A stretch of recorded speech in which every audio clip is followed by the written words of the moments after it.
आमिर लियाकत हुसैन के कत्ल का मुकदमा दर्ज करने के केस में दानिया शाह की दरख्वास्त मुस्तरद हो गई।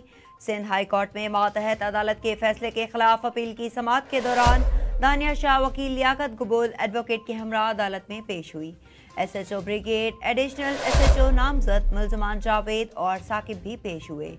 अदालत ने फरीकैन के वकला के दलाइल सुनने के बाद दानिया शाह की दरख्वास्त मुस्तरद कर दी। इस मौके पर अदालत ने रिमार्क्स दिए कि दानिया शाह ने दूसरी शादी कर ली है। वर्षा कब्र कुशाई नहीं चाहते थे। दानिया शाह ने कहा कि मेरी आमिर लियाकत से शादी 5 फरवरी 2022 को हुई थी। 24 अप्रैल 2022 को लोधरा अपने घर वालों से मिलने गई थी। 9 जून 2022 को आमिर लियाकत की मौत का पता चला। दानिया शाह ने कहा कि मुमताज़, अली जावेद, साकिब और दीगर मुलाजमीन मेरी आमिर लियाकत से शादी पर खुश नहीं थे। मेरी इस्तदा है कि आमिर लियाकत के मुलाजमीन के खिलाफ कत्ल का मुकदमा दर्ज किया जाए। मातहत अदालत ने दानिया शाह की दरख्वास्त मुस्तरद कर